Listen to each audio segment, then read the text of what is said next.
Hola a todos, bienvenidos a la clase de armonía. Hoy veremos la primera parte del segundo tema. En él trabajaremos con la realización de los acordes triadas en estado fundamental. Hablemos sobre la disposición de los acordes. Antes que nada, tenemos que hablar de las voces. Cada nota del acorde se llama voz o parte armónica. Distinguiremos entre partes armónicas reales y partes armónicas de redoblamiento. En el ejemplo que tenemos aquí, ¿cuántas melodías diferentes hay? Tenemos una melodía, 2, 3 y 4. Las partes armónicas reales tienen melodía propia, o sea, que cada voz o parte armónica tiene su propia melodía. Por lo que podemos decir que aquí hay 4 voces reales. En este fragmento, ¿cuántas voces reales hay? Pongo una ayudita. Fijaos que parecen 4 melodías distintas, pero si observamos bien, una de las voces está haciendo la misma melodía que otra voz. Esto es una voz de redoblamiento, es decir, que está haciendo lo mismo que otra voz, por lo que no lleva melodía propia. Este fragmento, por tanto, tiene 3 voces reales y una voz de redoblamiento. En los estudios de armonía escribiremos a 4 voces reales. Estas voces serán las del coro mixto, es decir, soprano, contralto, tenor y bajo. Es importante que nos fijemos bien en la escritura. En armonía escribiremos los ejercicios a 2 pentagramas. La soprano y la contralto irán siempre en clave de sol, mientras que el tenor y el bajo siempre irán en clave de fa en cuarta. Mirad las plicas. Las voces femenina y masculina agudas se escriben con la plica hacia arriba y las voces femenina y masculina graves con las plicas hacia abajo. Siempre. No importa lo aguda o grave que sea la nota que escribamos. Llegamos a las disposiciones. Mucho ojo. No hay que confundirlas con las posiciones. Recordad que la posición del acorde indica la nota más aguda. La disposición, por su parte, nos dice qué distancia hay entre el tenor y la soprano. Importante, solo entre estas dos voces. Tenemos 3 tipos de disposiciones. Disposición abierta, si entre tenor y soprano hay más de una octava de distancia. Esta disposición da una sonoridad suave. Disposición cerrada, si entre tenor y soprano hay menos de una octava. La sonoridad que consigue esta disposición es más compacta y fuerte. Disposición mixta, si entre tenor y soprano hay justo una octava.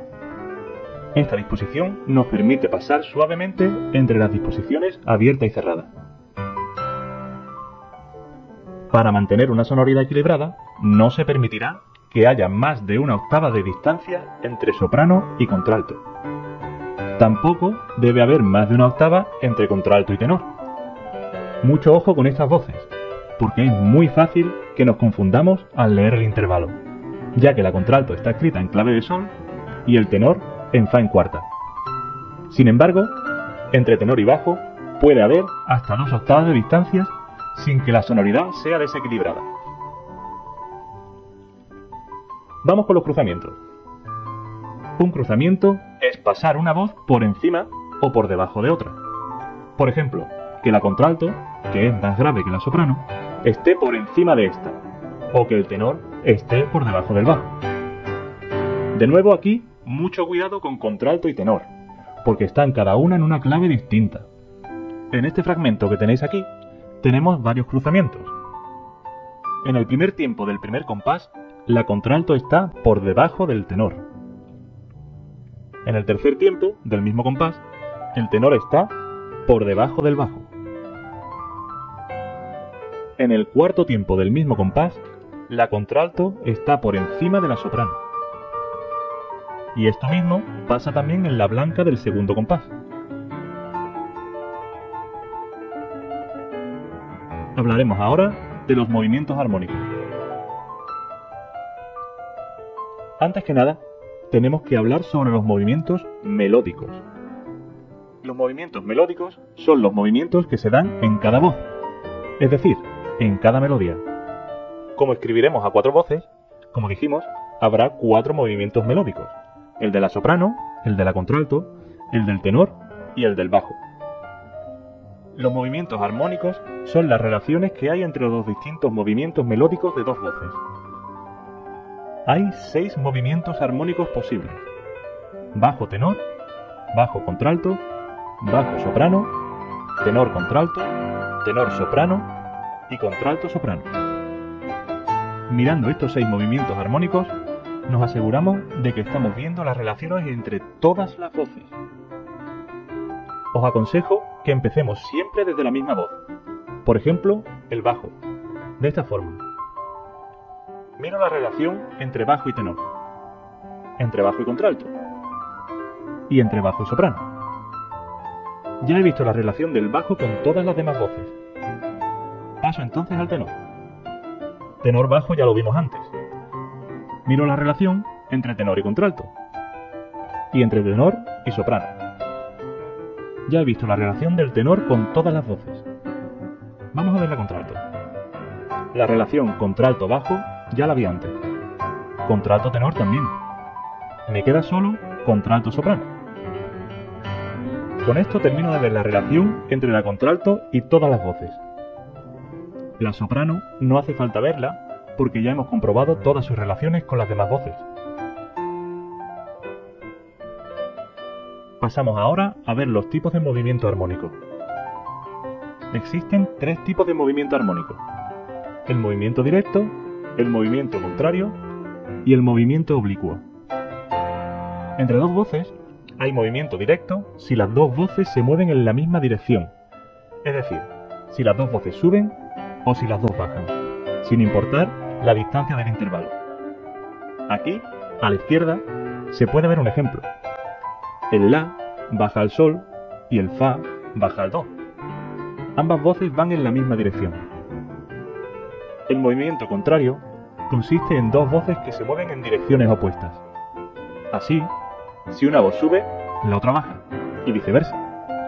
En el ejemplo del centro, podéis ver que el La sube al Do, mientras que el Fa baja al Do. Por último, el movimiento oblicuo consiste en la única posibilidad que queda: que una voz se mueva y la otra no. Da igual si esa voz que se mueve está subiendo o bajando. Lo importante del movimiento oblicuo es que una de las voces permanece quieta. En el ejemplo de la derecha, puede verse como el Fa baja al Re, mientras el La permanece quieto. Para terminar esta parte, veamos un ejemplo de cómo trabajar con los movimientos armónicos. Como hemos dicho, en estos 2 acordes se dan 6 movimientos armónicos. Vamos a analizarlos. Entre bajo y tenor hay movimiento contrario. Entre bajo y contralto tenemos movimiento oblicuo. Entre bajo y soprano hay movimiento contrario de nuevo. Vamos ahora con el tenor. Entre tenor y contralto hay movimiento oblicuo. Entre tenor y soprano tenemos movimiento directo. Hemos terminado con el tenor. Vayamos a por la contralto. Entre contralto y soprano hay movimiento oblicuo. Este trabajo que hemos hecho hay que hacerlo siempre entre 2 acordes. Tenemos que acostumbrarnos a observar todos los movimientos armónicos desde el principio para luego evitar errores. Lo dejamos aquí por hoy. Recordad los 3 tipos de disposición y los 3 tipos de movimientos armónicos. Es importantísimo que nos acostumbremos desde el principio a mirar todos los movimientos posibles. No os olvidéis de cuidar las distancias entre voces y de no hacer cruzamientos. En la próxima clase seguiremos con el tema. Mientras tanto, cuidaos y escuchad toda la música que podáis. Adiós.